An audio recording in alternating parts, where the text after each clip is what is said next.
ನಮಸ್ಕಾರ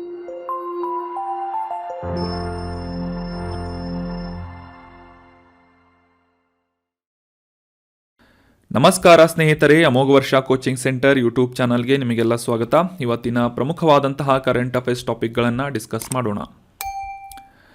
ಡಿಸ್ಕಷನನ್ನು ಪ್ರಾರಂಭ ಮಾಡುವುದಕ್ಕಿಂತ ಮುಂಚೆ ಕಳೆದ ಸೆಷನ್ನಲ್ಲಿ ಕೇಳಲಾದಂತಹ ಪ್ರಶ್ನೆಯ ಸರಿಯಾದ ಉತ್ತರವನ್ನು ಮೊದಲು ತಿಳಿದುಕೊಳ್ಳೋಣ.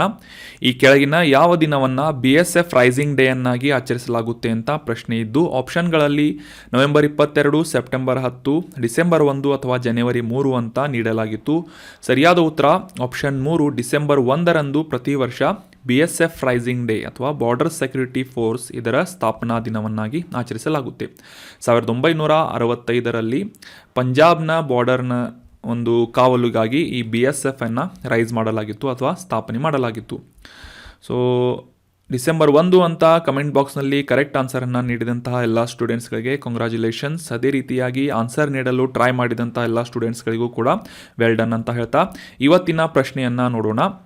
ಈ ಕೆಳಗಿನ ಯಾವ ಸಂಸ್ಥೆಯು ಅಟಲ್ ನಾವೀನ್ಯತೆ ಮಿಷನ್, ಇಂಗ್ಲಿಷ್ನಲ್ಲಿ ಅಟಲ್ ಇನ್ನೋವೇಷನ್ ಮಿಷನ್ AIM ಅನ್ನುವ ಒಂದು ಇನಿಷಿಯೇಟಿವನ್ನು ಪ್ರಾರಂಭ ಮಾಡಿದೆ ಅಂತ ಪ್ರಶ್ನೆ ಇದೆ.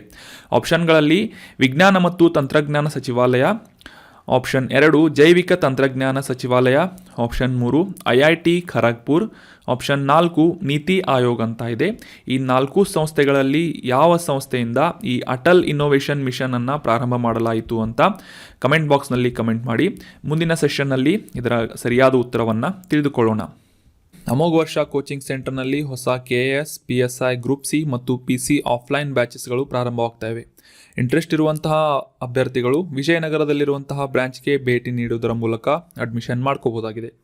ನಿಮ್ಮ ಯಾವುದೇ ಕ್ವೇರೀಸ್ಗಳಿದ್ದರೆ ಕಮೆಂಟ್ ಬಾಕ್ಸ್ನಲ್ಲಿ ಕಮೆಂಟ್ ಮಾಡಿ ಅಥವಾ ಈ ಕೆಳಗಿನ ಕಾಂಟ್ಯಾಕ್ಟ್ ನಂಬರನ್ನು ಸಂಪರ್ಕಿಸುವುದರ ಮೂಲಕ ಕ್ವೇರೀಸ್ಗಳನ್ನು ಕ್ಲಿಯರ್ ಮಾಡಿಕೊಂಡು ಅಡ್ಮಿಷನ್ ಮಾಡ್ಕೋಬೋದಾಗಿದೆ. ನಮ್ಮ ಯೂಟ್ಯೂಬ್ ಚಾನಲ್ಗೆ ಹೊಸದಾಗಿ ಭೇಟಿ ನೀಡ್ತಾ ಇದ್ದರೆ ಸಬ್ಸ್ಕ್ರೈಬ್ ಮಾಡಿ, ಬೆಲ್ ಐಕಾನನ್ನು ಕ್ಲಿಕ್ ಮಾಡಿ. ಈ ಕಂಟೆಂಟ್ ನಿಮ್ಮ ಪ್ರಿಪ್ರೇಷನ್ಗೆ ಹೆಲ್ಪ್ ಮಾಡ್ತಾ ಇದೆ ಅಂತ ಅನಿಸಿದರೆ ಕಂಟೆಂಟನ್ನು ಶೇರ್ ಮಾಡಿ ಮತ್ತು ನಿಮ್ಮ ಯಾವುದೇ ಕ್ವೇರೀಸ್ಗಳು, ಸಜೆಷನ್ಗಳಿದ್ದರೆ ಕಮೆಂಟ್ ಬಾಕ್ಸ್ನಲ್ಲಿ ಕಮೆಂಟ್ ಮಾಡಿ ಅಂತ ಹೇಳ್ತಾ ಇವತ್ತಿನ ಡಿಸ್ಕಷನನ್ನು ಪ್ರಾರಂಭ ಮಾಡೋಣ.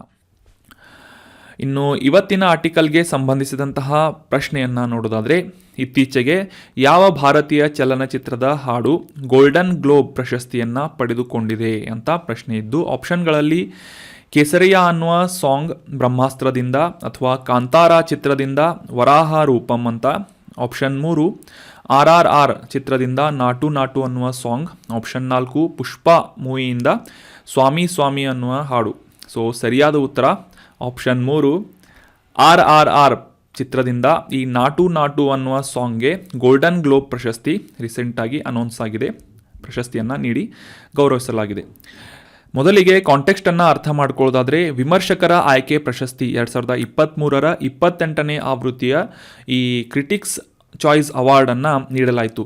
ಆ ಒಂದು ಸಂದರ್ಭದಲ್ಲಿ ಭಾರತದ ಮೂಲದ SS ರಾಜಮೌಳಿ ನಿರ್ದೇಶನದ RR ಚಿತ್ರತಂಡಕ್ಕೆ 2 ಪ್ರಶಸ್ತಿಗಳು ಲಭಿಸಿವೆ ಅಂತ ನ್ಯೂಸ್ನಲ್ಲಿ ಬಂದಿತ್ತು.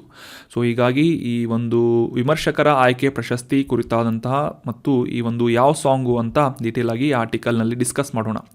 ಇಮೇಜ್ನಲ್ಲೇ ನೋಡುವ ಹಾಗೆ ಈ ನಾಟು ನಾಟು ಅನ್ನುವ ಸಾಂಗ್ ಅತ್ಯುತ್ತಮ ಹಾಡು ಪ್ರಶಸ್ತಿಯನ್ನು ಪಡೆದುಕೊಂಡಿದ್ದು, ಜೊತೆಗೆ ಅತ್ಯುತ್ತಮ ವಿದೇಶಿ ಭಾಷೆಯ ಚಿತ್ರ ಅಂತ RRR ಈ ಒಂದು ಚಿತ್ರಕ್ಕೆ ಈ ವಿಮರ್ಶಕರ ಆಯ್ಕೆ ಪ್ರಶಸ್ತಿಯನ್ನು ನೀಡಿ ಗೌರವಿಸಲಾಗಿದೆ. ಅಷ್ಟೇ ಅಲ್ಲದೆ ಈ RRR ಅನ್ನುವ ಅತ್ಯುತ್ತಮ ನಿರ್ದೇಶಕ, ಅತ್ಯುತ್ತಮ ಚಿತ್ರ ಮತ್ತು ಅತ್ಯುತ್ತಮ ವಿಜುವಲ್ ಎಫೆಕ್ಟ್ಸ್ ಈ ರೀತಿಯಾದಂತಹ ವಿವಿಧ ಕ್ಯಾಟಗರಿಗಳಲ್ಲಿ ಕೂಡ ನಾಮನಿರ್ದೇಶನವನ್ನು ಈ RRR ಚಿತ್ರಕ್ಕೆ ನೀಡಲಾಗಿತ್ತು. ಸೊ ಅದರಲ್ಲಿ 2 ಕ್ಯಾಟಗರಿಗಳಲ್ಲಿ ಈ ವಿಮರ್ಶಕರ ಆಯ್ಕೆ ಪ್ರಶಸ್ತಿಯನ್ನು RR ಚಿತ್ರಕ್ಕೆ ನೀಡಲಾಗಿದೆ. ಸೊ ಆಲ್ರೆಡಿ ಡಿಸ್ಕಸ್ ಮಾಡಿದ ಹಾಗೆ RR ಚಿತ್ರದ ಈ ನಾಟು ನಾಟು ಅತ್ಯುತ್ತಮ ಹಾಡು ಪ್ರಶಸ್ತಿ ಮತ್ತು ಅತ್ಯುತ್ತಮ ವಿದೇಶಿ ಭಾಷೆಯ ಚಿತ್ರ ಅಂತ RRR ಚಿತ್ರವನ್ನು ಆಯ್ಕೆ ಮಾಡಲಾಗಿದೆ. So critics choice super award 2023ರ ಈ ಒಂದು ಅವಾರ್ಡನ್ನು ನೋಡೋದಾದರೆ, ಮುಖ್ಯವಾಗಿ ವಿಮರ್ಶಕರಿಂದ ಚಾಯ್ಸ್ ಮಾಡಲಾದಂತಹ ಆಯ್ಕೆ ಮಾಡಲಾದಂತಹ ಚಿತ್ರಗಳಾಗಿರ್ಬೋದು ಮತ್ತು ವಿವಿಧ ಕ್ಯಾಟಗರಿಗಳಲ್ಲಿ ಈ ಒಂದು ಪ್ರಶಸ್ತಿಯನ್ನು ನೀಡಲಾಗುತ್ತೆ.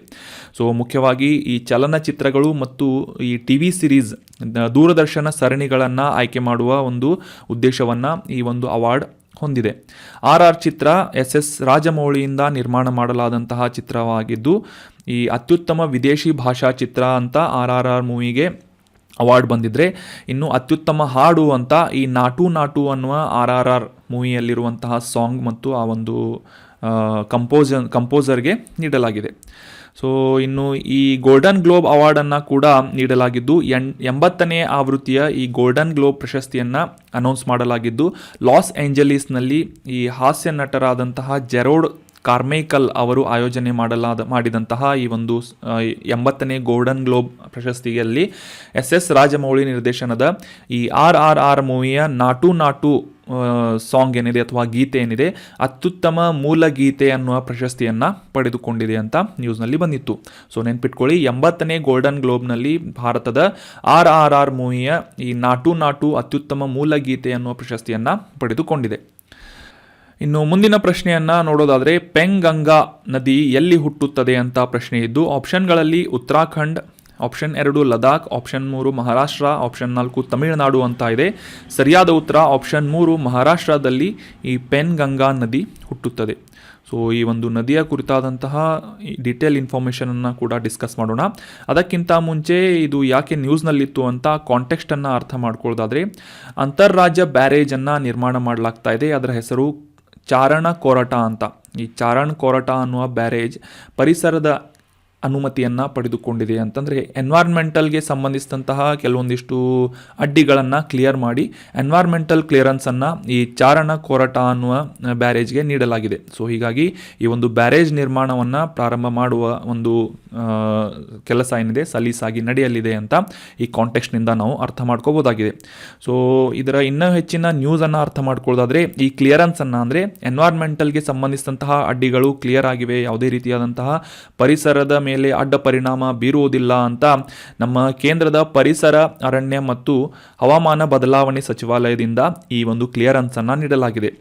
ಈ ಚರಣ್ ಕೊರಟ ಅನ್ನುವ ಬ್ಯಾರೇಜ್ 2019 ಏಪ್ರಿಲ್ನಲ್ಲಿ ಪ್ರಾರಂಭವಾಗಿದ್ದರೂ ಕೂಡ ಸುಮಾರು 4 ವರ್ಷಗಳ ನಂತರ ಈ ಒಂದು ಎನ್ವೈರ್ಮೆಂಟಲ್ ಅಪ್ರೂವಲನ್ನು ಅಥವಾ ಒಂದು ಕ್ಲಿಯರೆನ್ಸನ್ನು ಈ ಒಂದು ಮಿನಿಸ್ಟ್ರಿ ಆಫ್ ಎನ್ವೈರ್ಮೆಂಟ್ ಆ್ಯಂಡ್ ಫಾರೆಸ್ಟ್ನಿಂದ ನೀಡಲಾಗಿದೆ. ಮುಖ್ಯವಾಗಿ ಈ ಚಾರಣ ಕೊರಟ ಅನ್ನುವ ಬ್ಯಾರೇಜ್ ಪೆಂಗಂಗಾ ನದಿಗೆ ಅಡ್ಡಲಾಗಿ ಕಟ್ಟುವಂತಹ ಒಂದು ಬ್ಯಾರೇಜ್ ಆಗಿದ್ದು, ಆಯಾ ಕಟ್ನ ಒಂದು ಭಾಗಕ್ಕೆ ನೀರಾವರಿಗಾಗಿ ಡೆಕ್ಗಳನ್ನು ತೆರವುಗೊಳಿಸುವಂತಹ ಉದ್ದೇಶವನ್ನು ಈ ಒಂದು ಇಮೇಜ್ನಲ್ಲಿ ನೋಡ್ಬೋದು ನೀವು, ಯಾವ ರೀತಿಯಾಗಿ ಬ್ಯಾರೇಜ್ ಕಟ್ಟಲಾಗುವುದು ಅಂತ. ಸೊ ಚರಣ್ ಕೊರಟ ಅನ್ನುವ ಬ್ಯಾರೇಜನ್ನು ನಿರ್ಮಾಣ ಮಾಡಲಾಗುವುದು. ಈ ಚಾರಣ್ ಕೊರಟ ಅನ್ನುವ ಬ್ಯಾರೇಜ್ನ ಪ್ರಮುಖವಾದಂತಹ ಕೆಲವೊಂದಿಷ್ಟು ಮಾಹಿತಿಗಳನ್ನು ತಿಳ್ಕೊಳ್ಳೋದಾದರೆ, ಆಗಲೇ ಡಿಸ್ಕಸ್ ಮಾಡಿದ ಹಾಗೆ ಪೆನ್ಗಂಗಾ ನದಿಯ ಮೇಲೆ ಕಟ್ಟಲಾಗ್ತಾ ಇರುವಂತಹ ಈ ಚಾರಣ್ ಕೊರಟ ಬ್ಯಾರೇಜ್ ಸುಮಾರು 6677 ಹೆಕ್ಟೇರ್ ಭೂಮಿಗೆ ನೀರಾವರಿಯನ್ನು ಒದಗಿಸಲಿದೆ ಅಂತ ಯೋಜನೆಯನ್ನು ಮಾಡಲಾಗ್ತಾ ಇದೆ, ನಿರೀಕ್ಷೆಯನ್ನು ಮಾಡಲಾಗ್ತಾ ಇದೆ. ಇನ್ನೊಂದು ಇಂಪಾರ್ಟೆಂಟ್ ಪಾಯಿಂಟ್ ಏನಂತಂದರೆ, ತೆಲಂಗಾಣ ಮತ್ತು ಮಹಾರಾಷ್ಟ್ರ ಈ ಎರಡೂ ರಾಜ್ಯಗಳ ಜಂಟಿ ಯೋಜನೆಗಾಗಿ ಈ ನೀರಾವರಿಯನ್ನು ಮಾಡುವಂಥ ಉದ್ದೇಶದಿಂದ ಈ ಪೆನ್ಗಂಗಾ ನದಿಯ ಮೇಲೆ ಚಾರಣ್ ಕೊರಟ ಅನ್ನುವ ಬ್ಯಾರೇಜನ್ನು ಅಥವಾ ರೂಡಾ ಅನ್ನುವ ಬ್ಯಾರೇಜನ್ನು ಪ್ರಾರಂಭ ಮಾಡಲಾಗ್ತಾ ಇದೆ. ಸೊ ಈ 6677 ಹೆಕ್ಟೇರ್ ಭೂಮಿಯಲ್ಲಿ ತೆಲಂಗಾಣದಲ್ಲಿ ಸುಮಾರು 5463 ಹೆಕ್ಟೇರ್ಗಳು ಮತ್ತು ಮಹಾರಾಷ್ಟ್ರದಲ್ಲಿ 1214 ಹೆಕ್ಟೇರ್ಗಳ ಪ್ರದೇಶವನ್ನು ನೀರಾವರಿಯುಕ್ತವಾಗಿ ಮಾಡುವಂತಹ ಉದ್ದೇಶವನ್ನು ಈ ಒಂದು ಬ್ಯಾರೇಜ್ ಹೊಂದಿದೆ. ಪೆನ್ಗಂಗಾ ನದಿಗೆ ಅಡ್ಡಲಾಗಿ ಕಟ್ತಾ ಇರುವಂತಹ ಈ ಬ್ಯಾರೇಜ್ ನಿರ್ಮಾಣವನ್ನು ನೆನ್ಪಿಟ್ಕೊಳ್ಳಿ, ತೆಲಂಗಾಣ ಮತ್ತು ಮಹಾರಾಷ್ಟ್ರ ಈ ಎರಡೂ ರಾಜ್ಯಗಳು ಜಂಟಿಯಾಗಿ ಯೋಜನೆಯ ಕಾರ್ಯವನ್ನು ಪ್ರಾರಂಭ ಮಾಡ್ತಾ ಇವೆ. ಸೊ ಈ ಒಂದು ಆರ್ಟಿಕಲ್ನಲ್ಲಿ ಡಿಸ್ಕಸ್ ಮಾಡಲಾದಂತಹ ಈ ಬ್ಯಾರೇಜ್ ಅಂದರೆ ಏನು ಅಂತ ತಿಳ್ಕೊಳ್ಳೋದಾದರೆ, ಸಾಮಾನ್ಯವಾಗಿ ನದಿಗೆ ಅಡ್ಡಲಾಗಿ ಅಣೆಕಟ್ಟನ್ನು ಅಥವಾ ಡ್ಯಾಮನ್ನು ಕಟ್ಟಲಾಗುತ್ತೆ ಅಂತ ನೀವು ಕೇಳಿರ್ತೀರಿ. ಆದರೆ ಬ್ಯಾರೇಜ್ ಮತ್ತು ಅಣೆಕಟ್ಟಿನ ನಡುವೆ ಕೆಲವೊಂದಿಷ್ಟು ಡಿಫ್ರೆನ್ಸ್ಗಳಿರುತ್ತೆ ಅಥವಾ ವ್ಯತ್ಯಾಸಗಳಿರುತ್ತೆ. ಅದು ಏನು ಅಂತ ಪ್ರಮುಖವಾಗಿ ಡಿಸ್ಕಸ್ ಮಾಡೋದಾದರೆ, ಈ ಬ್ಯಾರೇಜ್ ಅಂತಂದರೆ ಅಣೆಕಟ್ಟು ಅಥವಾ ಡ್ಯಾಮ್ಗಳಿಗಿಂತ ಸಾಕಷ್ಟು ಗಾತ್ರದಲ್ಲಿ ಮತ್ತು ವಿಸ್ತೀರ್ಣದಲ್ಲಿ ಆಗಿರ್ಬೋದು, ಅಳತೆಯಲ್ಲಿ ಸಾಕಷ್ಟು ಸಣ್ಣದಾಗಿರುತ್ತವೆ. ಸೊ ಈ ಬ್ಯಾರೇಜ್ಗಳು ಮುಖ್ಯವಾಗಿ ಈ ನದಿ ನೀರನ್ನು ಗೇಟ್ಗಳ ಮುಖಾಂತರ ಡೈವರ್ಟ್ ಮಾಡುವಂತಹ ಅವಕಾಶವನ್ನು ಕೂಡ ಮಾಡಿಕೊಡುತ್ತೆ. ಸೊ ಮತ್ತು ಇದರ ಒಂದು ರಿಸರ್ವಾಯರ್ ಅಥವಾ ಜಲಾನಯನ ಪ್ರದೇಶ ಏನಿರುತ್ತೆ ಈ ಡ್ಯಾಮ್ಗಳಿಗೆ ಕಂಪೇರ್ ಮಾಡಿದರೆ ಸಣ್ಣ ಪ್ರಮಾಣದ ನೀರನ್ನು ಹಿಡಿದಿಡುವಂತಹ ಕೆಪಾಸಿಟಿ ಈ ಬ್ಯಾರೇಜ್ಗಳಿಗೆ ಇರುತ್ತೆ. ಸೊ ಸಿಂಪಲ್ಲಾಗಿ ಅಂಡರ್ಸ್ಟ್ಯಾಂಡ್ ಮಾಡ್ಕೊಳ್ಳೋದು ಅಂತಂದರೆ, ಈ ಬ್ಯಾರೇಜ್ಗಳು ಈ ನದಿಗೆ ಅಡ್ಡಲಾಗಿ ಆಗುವಂತಹ ಡ್ಯಾಮ್ ಅಥವಾ ಅಣೆಕಟ್ಟುಗಳಿಗಿಂತ ಸಾಕಷ್ಟು ಗಾತ್ರ ಮತ್ತು ವಿಸ್ತೀರ್ಣದಲ್ಲಿ ಸಣ್ಣ ಅಥವಾ ಚಿಕ್ಕದಾದಂತಹ ಸೈಜನ್ನು ಹೊಂದಿರುತ್ತವೆ. ಸೊ ಇನ್ನು ಪೆನ್ಗಂಗಾ ನದಿಯ ಮೇಲೆ ಈ ಬ್ಯಾರೇಜನ್ನು ಕಟ್ಟಲಾಗ್ತಾ ಇದೆ ಅಂತ ಡಿಸ್ಕಸ್ ಮಾಡಿದ್ವಿ. ಸೊ ಹೀಗಾಗಿ ಪೆನ್ಗಂಗಾ ಅನ್ನುವ ನದಿ ನ್ಯೂಸ್ನಲ್ಲಿ ಇರೋದ್ರಿಂದ ನಮಗೆ exam point of view important ಆಗುತ್ತೆ. ಸೊ ಹೀಗಾಗಿ ಈ ಪೆನ್ಗಂಗಾ ನದಿಯ ಕುರಿತಾದಂತಹ ಪ್ರಮುಖ ಮಾಹಿತಿಗಳನ್ನು ಈ ಆರ್ಟಿಕಲ್ನಲ್ಲಿ ಡಿಸ್ಕಸ್ ಮಾಡೋಣ. ಎಕ್ಸ್ಟ್ರಾ ಇನ್ಫಾರ್ಮೇಷನ್ ಇದು. ಸೊ ಮಹಾರಾಷ್ಟ್ರದ ಔರಂಗಾಬಾದ್ ಜಿಲ್ಲೆಯ ಅಜಂತಾ ಪರ್ವತ ಶ್ರೇಣಿಗಳಲ್ಲಿ ಹುಟ್ಟುವಂತಹ ನದಿ ಪೆನ್ಗಂಗಾ ನದಿಯಾಗಿದೆ. ಗೋದಾವರಿ ನದಿ ಜಲಾನಯನ ಪ್ರದೇಶದ ಭಾಗವಾದಂತಹ ಈ ವಾರ್ಧಾ ಅನ್ನುವ ನದಿಯ ಪ್ರಮುಖ ಉಪನದಿಯಾಗಿ ಈ ಪೆನ್ಗಂಗಾ ನದಿ ಸುಮಾರು 676 ಕಿಲೋಮೀಟರ್ಗಳಷ್ಟು ಉದ್ದ ಹರಿಯುತ್ತದೆ. ಸೊ ಈ ನದಿಯು ವಾರ್ಧಾ ನದಿಗೆ ಸೇರುವಕ್ಕಿಂತ ಮುಂಚೆ ಮಹಾರಾಷ್ಟ್ರ ಮತ್ತು ತೆಲಂಗಾಣ ರಾಜ್ಯಗಳ ಗಡಿಗಳಲ್ಲಿ ಹರಿದು ನಂತರ ಈ ವಾರ್ಧಾ ಅನ್ನುವ ನದಿಗೆ ಸೇರಿಕೊಳ್ಳುತ್ತೆ ಈ ಪೆನ್ಗಂಗಾ ಅನ್ನುವ ನದಿ. ಇನ್ನು ಈ ಪೆನ್ಗಂಗಾ ನದಿಯ ಪ್ರಮುಖವಾದಂತಹ ಉಪನದಿಗಳು ಯಾವುವು ಅಂತಂದರೆ ಅದಾನ್, ಕಾಸ್, ಅರುಣಾವತಿ, ಕಯಾದು ಮತ್ತು ಫುಸ್ ಈ ರೀತಿಯಾದಂತಹ ಪ್ರಮುಖ ಉಪನದಿಗಳನ್ನು ಈ ನದಿ ಹೊಂದಿದೆ. ಪ್ರಸಿದ್ಧವಾದಂತಹ ಈ ಸಹಸ್ರಕುಂಡ್ ಅನ್ನುವ ಜಲಪಾತ ಏನಿದೆ ಮಹಾರಾಷ್ಟ್ರದ ನಾಂದೇಡ್ ಜಿಲ್ಲೆಯ ಪೈನ್ಗಂಗಾ ನದಿಯ ಮೇಲೆ ಆ ಒಂದು ಜಲಪಾತವನ್ನು ನಾವು ಕಾಣಬಹುದಾಗಿದೆ. ಯಾವ ರೀತಿಯಾಗಿ ಜೋಗ ಜಲಪಾತವನ್ನು ಶರಾವತಿ ನದಿಯ ಮೇಲೆ ಮತ್ತು ಗೋಕಾಕ್ ಜಲಪಾತವನ್ನು ಈ ಘಟಪ್ರಭಾ ನದಿಯ ಮೇಲೆ ನಾವು ಕಾಣ್ತೇವೆ, ಅದೇ ರೀತಿಯಾಗಿ ಪೆನ್ಗಂಗಾ ನದಿಯ ಮೇಲೆ ಸಹಸ್ರಕುಂಡ್ ಅನ್ನುವ ಜಲಪಾತವನ್ನು ನಾವು ಪ್ರಸಿದ್ಧವಾದಂತಹ ಜಲಪಾತವನ್ನು ನಾವು ಕಾಣಬಹುದಾಗಿದೆ. ಇದು ಎಲ್ಲಿದೆ? ಮಹಾರಾಷ್ಟ್ರದಲ್ಲಿದೆ. ಸೊ ದ್ಯಾಟ್ ವಾಸ್ ಅಬೌಟ್ ಚರಣ್ ಕೊರಟ್ ಅಥವಾ ರೂಡಾ ಬ್ಯಾರೇಜ್ ಮತ್ತು ಪೆನ್ಗಂಗಾ ಡೀಟೇಲ್ಸ್.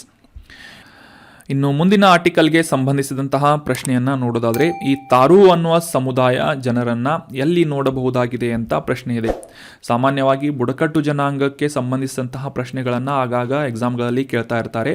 ಸೊ ಹೀಗಾಗಿ ನ್ಯೂಸ್ನಲ್ಲಿ ಈ ತಾರು ಅನ್ನುವ ಸಮುದಾಯದ ಜನರು ಬಂದಿದ್ದರಿಂದ ಸೊ ಇದಕ್ಕೆ ಕುರಿತಾದಂತಹ ಡೀಟೇಲ್ ಆರ್ಟಿಕಲನ್ನು ಈಗ ಡಿಸ್ಕಸ್ ಮಾಡೋಣ. ಅದಕ್ಕಿಂತ ಮುಂಚೆ ಈ ಪ್ರಶ್ನೆಯ ಸರಿಯಾದ ಉತ್ತರವನ್ನು ತಿಳ್ಕೊಳ್ಳೋದಾದರೆ ಆಪ್ಷನ್ಗಳಲ್ಲಿ ಅಸ್ಸಾಂ, ಉತ್ತರ ಪ್ರದೇಶ್, ಒಡಿಶಾ, ಛತ್ತೀಸ್ಗಢ ಅಂತ ಇದ್ದು ಸರಿಯಾದ ಉತ್ತರ ಆಪ್ಷನ್ 2 ಉತ್ತರ ಪ್ರದೇಶದಲ್ಲಿ ಪ್ರಮುಖವಾಗಿ ಈ ತಾರು ಅನ್ನುವ ಸಮುದಾಯದ ಜನರನ್ನು ನಾವು ಕಾಣಬಹುದಾಗಿದೆ.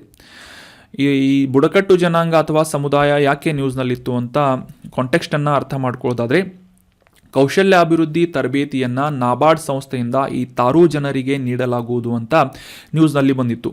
ಸೊ ಹೀಗಾಗಿ ತಾರು ಸಮುದಾಯಕ್ಕೆ ಸಂಬಂಧಿಸಿದಂತಹ ಕೆಲವೊಂದಿಷ್ಟು ಪ್ರಮುಖ ಮಾಹಿತಿಗಳನ್ನು ಡಿಸ್ಕಸ್ ಮಾಡೋಣ.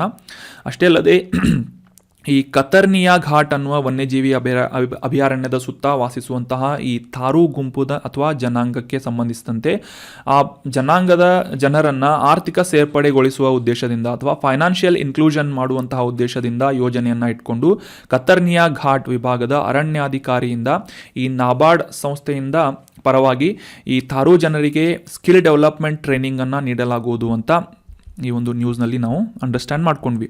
ಸೊ ಇನ್ನು ಈ ತಾರು ಜನಾಂಗಕ್ಕೆ ಸಂಬಂಧಪಟ್ಟಂತಹ ಪ್ರಮುಖ ಮಾಹಿತಿಗಳನ್ನು ತಿಳ್ಕೊಳ್ಳೋದಾದರೆ exam point of view important ಇರುವುದೇನು ಅಂತಂತಂದರೆ ಇವರು ಎಲ್ಲಿ ಕಂಡುಬರುತ್ತಾರೆ, ಈ ಜನರು ಎಲ್ಲಿ ನಾವು ಈ ಸಮುದಾಯವನ್ನು ಕಾಣಬಹುದು ಅಂತ ಪ್ರಶ್ನೆ ಏನಾದರೂ ಬಂದರೆ ಸಾಮಾನ್ಯವಾಗಿ ಹಿಮಾಲಯದ ತಪ್ಪಲಿನಲ್ಲಿನ ಈ ತೆರೇನ್ ಪ್ರದೇಶದಲ್ಲಿ, ತೆರೇನ್ ರೀಜನ್ ಅಂತ ನಾವು ಸಾಮಾನ್ಯವಾಗಿ ಭೂಗೋಳದಲ್ಲಿ ಓದ್ತಾ ಇರ್ತೇವೆ.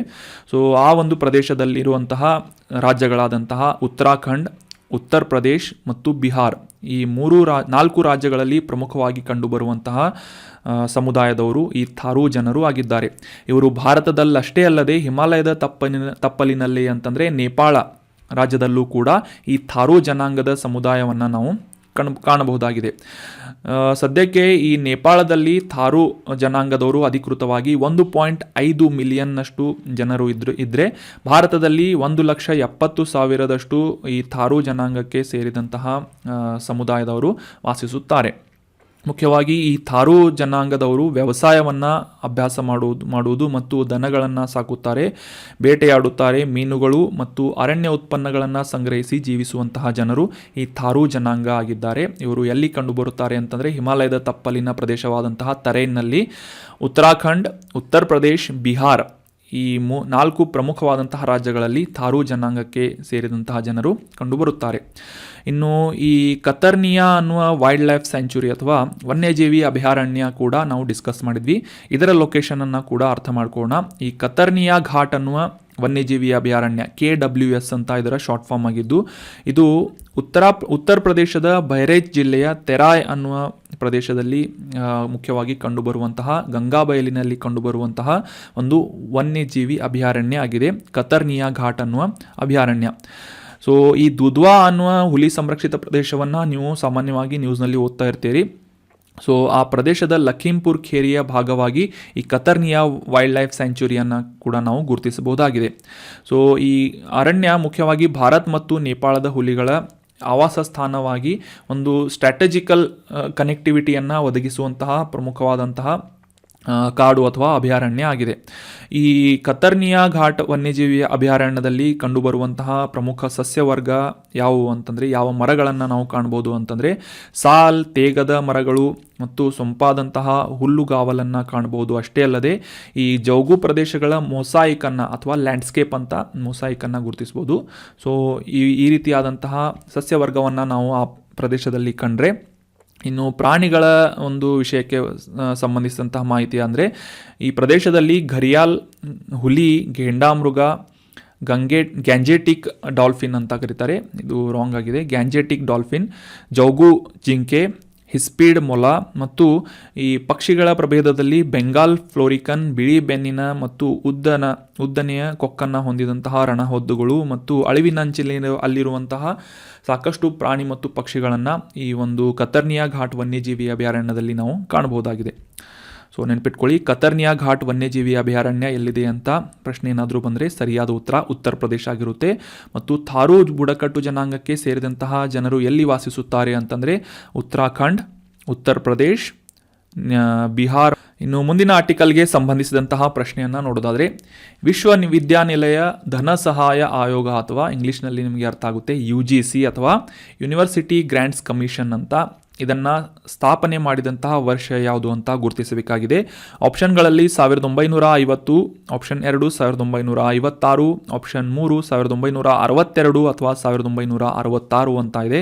ಸರಿಯಾದ ಉತ್ತರ ಆಪ್ಷನ್ 2 1965ರಲ್ಲಿ ಯೂನಿವರ್ಸಿಟಿ ಗ್ರ್ಯಾಂಟ್ಸ್ ಕಮಿಷನ್ ಅಥವಾ ವಿಶ್ವವಿದ್ಯಾನಿಲಯ ಧನ ಸಹಾಯ ಆಯೋಗ ಸಂಸ್ಥೆಯನ್ನು ಆಯೋಗವನ್ನು ಪ್ರಾರಂಭ ಮಾಡಲಾಯಿತು. ನೆನ್ಪಿಟ್ಕೊಳ್ಳಿ, 1956. ಇತ್ತೀಚೆಗೆ ವಾಯ್ಸ್ ಆಫ್ ಗ್ಲೋಬಲ್ ಸೌತ್ ಅನ್ನುವ ಈ ಉನ್ನತ ಶಿಕ್ಷಣಕ್ಕೆ ಸಂಬಂಧಿಸಿದಂತಹ ಅಭಿವೃದ್ಧಿಯನ್ನು ಕುರಿತಾದಂತಹ ಚರ್ಚೆಯನ್ನು ಮಾಡುವಂತಹ ವೇದಿಕೆಯನ್ನು ಈ ಶೃಂಗಸಭೆಯಲ್ಲಿ ಆಯೋಜನೆ ಮಾಡಲಾಗಿತ್ತು. ಈ ಒಂದು ಸಂದರ್ಭದಲ್ಲಿ ನಮ್ಮ ಭಾರತದ ಕೇಂದ್ರ ಶಿಕ್ಷಣ ಸಚಿವರಿಂದ ಉನ್ನತ ಶಿಕ್ಷಣದ ಆಕ್ಸೆಸಿಬಿಲಿಟಿಯನ್ನು ಅಥವಾ ಪ್ರವೇಶವನ್ನು ಹೆಚ್ಚುಪಡಿಸುವಂತಹ ಉದ್ದೇಶದಿಂದ ಮತ್ತು ಈ ನೇರ ಮತ್ತು ಅವಕಾಶ ವೆಚ್ಚಗಳನ್ನು ತೀವ್ರವಾಗಿ ಕಡಿಮೆ ಮಾಡುವಂತಹ ಉದ್ದೇಶದಿಂದ ರಾಷ್ಟ್ರೀಯ ಡಿಜಿಟಲ್ ವಿಶ್ವವಿದ್ಯಾನಿಲಯ ಕುರಿತಾದಂತಹ ಒಂದು ಪ್ರಮುಖವಾದಂಥ ಭಾಷಣವನ್ನು ಮಾಡಲಾಯಿತು. ಸೊ ಅವಕಾಶ ವೆಚ್ಚ ಅಂತಂದರೆ ಅಪಾರ್ಚುನಿಟಿ ಕಾಸ್ಟ್ ಅಂತ ಎಕ್ಸಾಕ್ಟಾಗಿ ಅರ್ಥ ಆಗುತ್ತೆ. ಸೊ ಅಪಾರ್ಚುನಿಟಿ ಕಾಸ್ಟನ್ನು ಕಡಿಮೆ ಮಾಡುವಂಥ ಉದ್ದೇಶದಿಂದ ಈ ಡಿಜಿಟಲ್ ವಿಶ್ವವಿದ್ಯಾನಿಲಯಗಳನ್ನು ಸ್ಥಾಪಿಸುವ ಕುರಿತಾಗಿ ನಮ್ಮ ಕೇಂದ್ರದ ಶಿಕ್ಷಣ ಸಚಿವರಿಂದ ಈ ಒಂದು ಡಿಸ್ಕಷನನ್ನು ಮಾಡಲಾಯಿತು. ಸೊ ಇದೇ ಒಂದು ಸಂದರ್ಭದಲ್ಲಿ ರಾಷ್ಟ್ರೀಯ ಶಿಕ್ಷಣ ನೀತಿ 2020ರ ಈ ಒಂದು ನ್ಯಾಷನಲ್ ಎಜುಕೇಷನ್ ಪಾಲಿಸಿಗೆ ಸಂಬಂಧಿಸಿದಂತಹ ಒಂದು ಫ್ರೇಮ್ವರ್ಕ್ನ ಅಡಿಯಲ್ಲಿ ಈ ಒಂದು ಡಿಜಿಟಲ್ ವಿಶ್ವವಿದ್ಯಾನಿಲಯದ ಕುರಿತಾದಂತಹ ಚೌಕಟ್ಟನ್ನು ಕೂಡ ಅಂದರೆ ಫ್ರೇಮ್ವರ್ಕನ್ನು ಕೂಡ ರಚಿಸಲಾಗಿದೆ ಅಂತ ರೀಸೆಂಟಾಗಿ ಅವರು ಅನೌನ್ಸ್ಮೆಂಟ್ ಮಾಡಿದ್ದಾರೆ. ಸೊ ಹೀಗಾಗಿ ಈ ರಾಷ್ಟ್ರೀಯ ಡಿಜಿಟಲ್ ವಿಶ್ವವಿದ್ಯಾನಿಲಯ ಕುರಿತಾದಂತಹ ಕೆಲವೊಂದಿಷ್ಟು ಪ್ರಮುಖ ಮಾಹಿತಿಗಳನ್ನು ಈ ಒಂದು ಆರ್ಟಿಕಲ್ನಲ್ಲಿ ಡಿಸ್ಕಸ್ ಮಾಡೋಣ. 2022-23 ವರ್ಷದ ಈ ಒಂದು ಕೇಂದ್ರ ಬಜೆಟ್ನಲ್ಲಿ ಕೂಡ ಡಿಜಿಟಲ್ ವಿಶ್ವವಿದ್ಯಾನಿಲಯಗಳನ್ನು ಸ್ಥಾಪಿಸುವ ಕುರಿತಾಗಿ ಘೋಷಣೆಯನ್ನು ಮಾಡಲಾಗಿತ್ತು. ಮುಖ್ಯವಾಗಿ ದೇಶದಾದ್ಯಂತ ಇರುವಂತಹ ವಿದ್ಯಾರ್ಥಿಗಳ ಮನೆ ಬಾಗಿಲಿಗೆ ಒಳ್ಳೆಯ ಉತ್ತಮ ದರ್ಜೆ ಅಂದರೆ ವಿಶ್ವ ದರ್ಜೆಯ ಗುಣಮಟ್ಟದ ಸಾರ್ವತ್ರಿಕ ಶಿಕ್ಷಣವನ್ನು ಪ್ರವೇಶ ಮಾಡುವಂತಹ ಒಂದು ಅವಕಾಶವನ್ನು ಒದಗಿಸಿಕೊಡುವ ಉದ್ದೇಶದಿಂದ ಈ ರಾಷ್ಟ್ರೀಯ ಡಿಜಿಟಲ್ ವಿಶ್ವವಿದ್ಯಾನಿಲಯವನ್ನು ಸ್ಥಾಪನೆ ಮಾಡುವ ಕುರಿತಾಗಿ ಬಜೆಟ್ನಲ್ಲಿ ಡಿಸ್ಕಸ್ ಮಾಡಲಾಗಿತ್ತು. ಅದೇ ರೀತಿಯಾಗಿ ಈ ಡಿಜಿಟಲ್ ವಿಶ್ವವಿದ್ಯಾನಿಲಯವನ್ನು ಸ್ಥಾಪಿಸುವುದರ ಮೂಲಕ ಯಾವ ರೀತಿಯಾದಂತಹ ಸೌಲಭ್ಯಗಳನ್ನು ಒದಗಿಸಲಾಗುವುದು ಅಂತ ತಿಳ್ಕೊಳ್ಳೋದಾದರೆ, ಮುಖ್ಯವಾಗಿ ಆನ್ಲೈನ್ ಕೋರ್ಸ್ಗಳನ್ನು ಡಿಜಿಟಲ್ ರೂಪದಲ್ಲಿ ನೀಡುವಂತಹ ಒಂದು ವ್ಯವಸ್ಥೆಯನ್ನು ರೂಪಿಸಲಾಗಿದ್ದು, ಖಾಸಗಿ ಮತ್ತು ಸಾರ್ವಜನಿಕ ವಿಶ್ವವಿದ್ಯಾನಿಲಯ ಎರಡೂ ರೀತಿಯಾದಂಥ ವಿಶ್ವವಿದ್ಯಾನಿಲಯಗಳಲ್ಲಿ ಯೂನಿವರ್ಸಿಟಿಗಳಲ್ಲಿ ಈ ರೀತಿಯಾದಂಥ ಸೌಲಭ್ಯಗಳನ್ನು ಅನುಷ್ಠಾನ ಮಾಡಲಾಗುವುದು.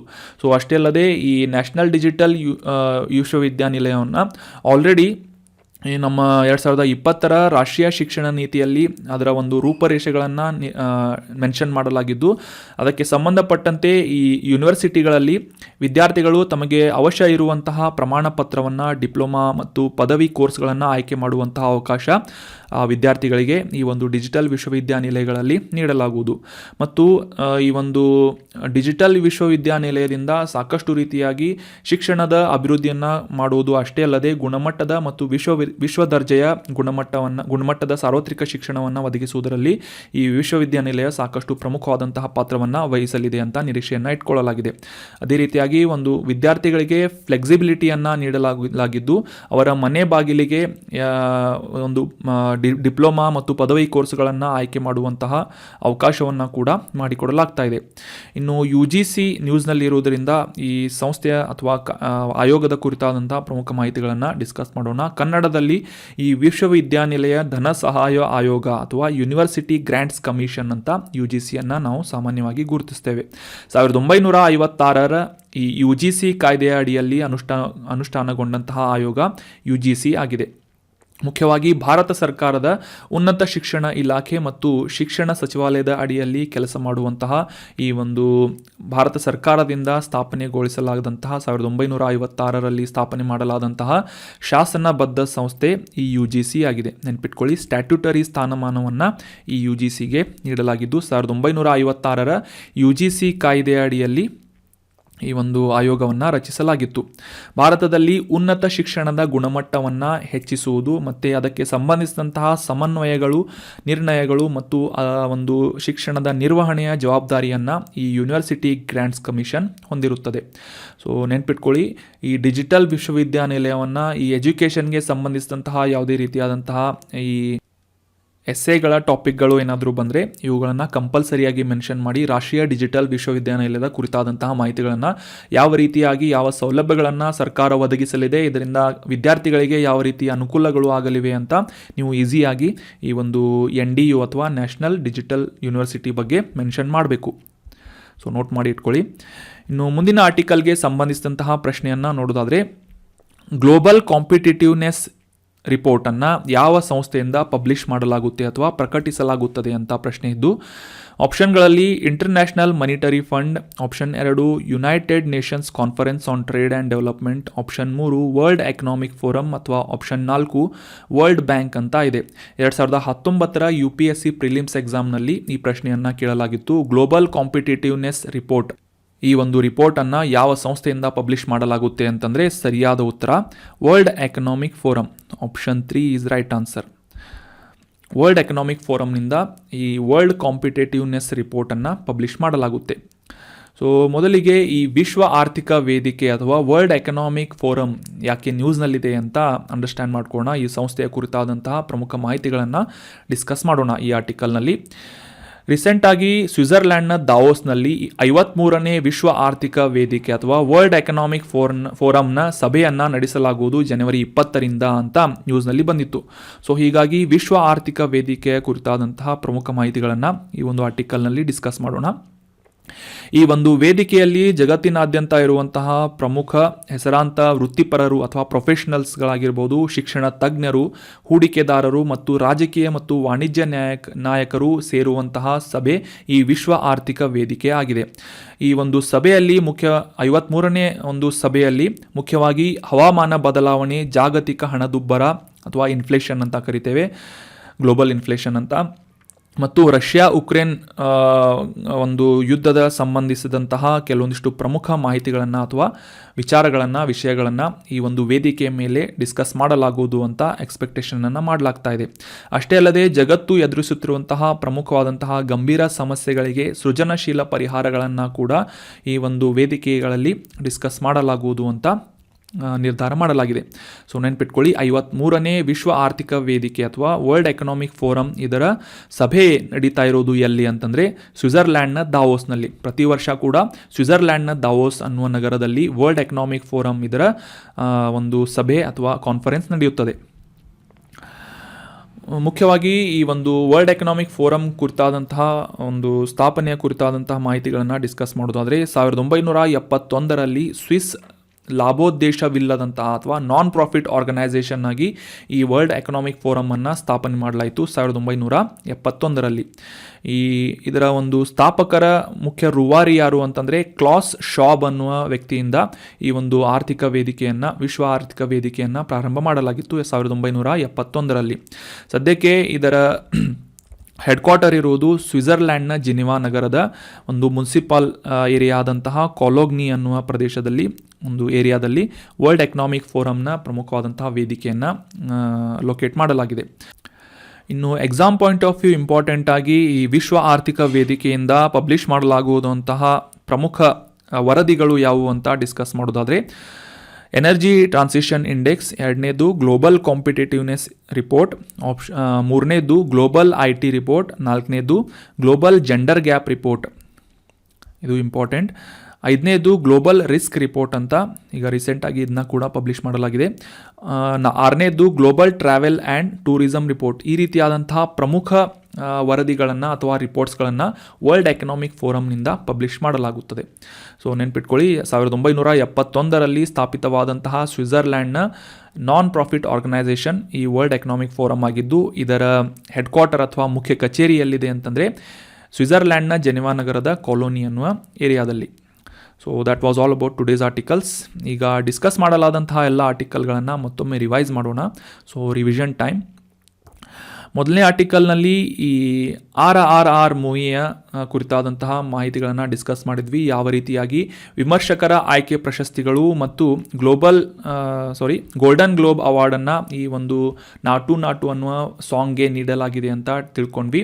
ಅದೇ ರೀತಿಯಾಗಿ ಈ ಒಂದು ವಿಮರ್ಶಕರ ಆಯ್ಕೆ ಪ್ರಶಸ್ತಿ ಅಥವಾ ಕ್ರಿಟಿಕ್ಸ್ ಚಾಯ್ಸ್ ಅವಾರ್ಡನ್ನು ಈ ಒಂದು ಅತ್ಯುತ್ತಮ ವಿದೇಶಿ ಭಾಷಾ ಚಿತ್ರ ಅಂತ ಕೂಡ ಈ ಒಂದು RRR ಗುರುತಿಸಿ ನೀಡಲಾಗಿದೆ. ಈ ಚಾರಣ್ ಕೋರಟ್ ಅನ್ನುವ ಬ್ಯಾರೇಜ್ ಕುರಿತಾಗಿ ಎರಡನೇ ಆರ್ಟಿಕಲ್ನಲ್ಲಿ ನಾವು ಡಿಸ್ಕಸ್ ಮಾಡಿದ್ವಿ. ಇದನ್ನು ಎಲ್ಲಿ ನಿರ್ಮಾಣ ಮಾಡಲಾಗ್ತಾ ಇದೆ ಅಂತ ಕೂಡ ತಿಳ್ಕೊಂಡ್ವಿ. ಪೆನ್ಗಂಗಾ ನದಿಯ ಮೇಲೆ ತೆಲಂಗಾಣ ಮತ್ತು ಮಹಾರಾಷ್ಟ್ರ ಈ ಎರಡು ರಾಜ್ಯಗಳ ಜಂಟಿ ಯೋಜನೆಯಾಗಿ ಚರಣ್ ಕೋರಟ್ ಅನ್ನುವ ಬ್ಯಾರೇಜನ್ನು ನಿರ್ಮಾಣ ಮಾಡಲಾಗ್ತಾ ಇದೆ. ಮುಖ್ಯವಾಗಿ ಇದರ ಉದ್ದೇಶ ಏನು ಅಂತಂದರೆ 6677 ಹೆಕ್ಟೇರ್ನಷ್ಟು ಭೂಮಿಗೆ ನೀರಾವರಿಯನ್ನು ಒದಗಿಸುವುದು ಇದರ ಮುಖ್ಯವಾದಂತಹ ಉದ್ದೇಶ ಆಗಿದೆ. ನಂತರದ ಆರ್ಟಿಕಲ್ನಲ್ಲಿ ಥಾರು ಬುಡಕಟ್ಟು ಜನಾಂಗಕ್ಕೆ ಕುರಿತಾದಂತಹ ಮಾಹಿತಿಗಳನ್ನು ಡಿಸ್ಕಸ್ ಮಾಡಿದ್ವಿ. ನಾಬಾರ್ಡ್ ಸಂಸ್ಥೆಯಿಂದ ಈ ಜನರಿಗೆ ಅಥವಾ ಈ ಒಂದು ಸಮುದಾಯಕ್ಕೆ ಕೌಶಲ್ಯಾಭಿವೃದ್ಧಿ ತರಬೇತಿಯನ್ನು ನೀಡಲಾಗುವುದು ಅಂತ ಡಿಸ್ಕಸ್ ಮಾಡಿದ್ವಿ. ಅದೇ ರೀತಿಯಾಗಿ ಉತ್ತರ ಪ್ರದೇಶದಲ್ಲಿರುವಂತಹ ಕಾತರ್ನಿಯಾ ಘಾಟ್ ಅನ್ನುವ ವನ್ಯಜೀವಿ ಅಭಯಾರಣ್ಯದ ಕುರಿತಾದಂತಹ ಸಾಕಷ್ಟು ಮಾಹಿತಿಗಳನ್ನು ಕೂಡ ಡಿಸ್ಕಸ್ ಮಾಡಿದ್ವಿ. ಈ ನಾಬಾರ್ಡ್ ಅಂತಂದರೆ ಇದರ ಫುಲ್ ಫಾರ್ಮ್ ಏನು ಅಂತ ಕಮೆಂಟ್ ಬಾಕ್ಸ್ನಲ್ಲಿ ಕಮೆಂಟ್ ಮಾಡಿ. NABARD ಅಂತ. ಸೊ ಮುಂದಿನ ಆರ್ಟಿಕಲ್ನಲ್ಲಿ ರಾಷ್ಟ್ರೀಯ ಡಿಜಿಟಲ್ ವಿಶ್ವವಿದ್ಯಾಲಯದ ಕುರಿತಾದಂತಹ ಮಾಹಿತಿಗಳನ್ನು ಡಿಸ್ಕಸ್ ಮಾಡಿದ್ವಿ. Very important from essay also, from objective question ಕೂಡ ಬರ್ಬೋದು, ಅಥವಾ ನಿಮಗೆ ಈ ಎಸ್ಸೇದಲ್ಲೂ ಕೂಡ ಈ ಒಂದು ಶಿಕ್ಷಣ ಕ್ಷೇತ್ರಕ್ಕೆ ಸಂಬಂಧಿಸಿದಂತಹ ಅಭಿವೃದ್ಧಿಯ ಕುರಿತಾದಂತಹ ಮಾಹಿತಿಗಳಲ್ಲಿ ಅಥವಾ ಒಂದು ಪ್ಯಾರಾಗ್ರಾಫನ್ನು ಈ ಒಂದು ಡಿಜಿಟಲ್ ವಿಶ್ವವಿದ್ಯಾಲಯಕ್ಕೆ ನೀವು ಡೆಡಿಕೇಟ್ ಮಾಡ್ಬೋದು. ಸೊ ಈ ರೀತಿಯಾಗಿ ನಿಮ್ಮ ಒಂದು ಕ್ವಾಂಟಿಟಿ ಕೂಡ ಇನ್ಕ್ರೀಸ್ ಆಗುತ್ತೆ, ಕಂಟೆಂಟ್ ಕೂಡ ಇನ್ಕ್ರೀಸ್ ಆಗುತ್ತೆ, ಅದೇ ರೀತಿಯಾಗಿ ನಿಮ್ಮ ಮಾರ್ಕ್ಸ್ಗಳು ಕೂಡ ಇನ್ಕ್ರೀಸ್ ಆಗುತ್ತೆ ಅಂತ ಹೇಳ್ತೀನಿ. ಇನ್ನು ಲಾಸ್ಟ್ ಆರ್ಟಿಕಲ್ನಲ್ಲಿ ವಿಶ್ವ ಆರ್ಥಿಕ ವೇದಿಕೆ ಅಥವಾ ವರ್ಲ್ಡ್ ಎಕನಾಮಿಕ್ ಫೋರಮ್ ಕುರಿತಾದಂತಹ ಸಾಕಷ್ಟು ಮಾಹಿತಿಗಳನ್ನು, ಅದರ ಕೆಲವೊಂದಿಷ್ಟು ಪ್ರಮುಖ ವರದಿಗಳ ಕುರಿತಾಗಿ ಕೂಡ ಡಿಸ್ಕಸ್ ಮಾಡಿದ್ವಿ. So that was all about today's articles. Thank you so much for joining the discussion. ಈ ಕಂಟೆಂಟನ್ನು ನಿಮ್ಮ ಎಲ್ಲ ಫ್ರೆಂಡ್ಸ್ಗಳ ಜೊತೆ ಶೇರ್ ಮಾಡಿ ಅಂತ ಹೇಳ್ತಾ, ಹ್ಯಾವ್ ಅ ನೈಸ್ ಡೇ.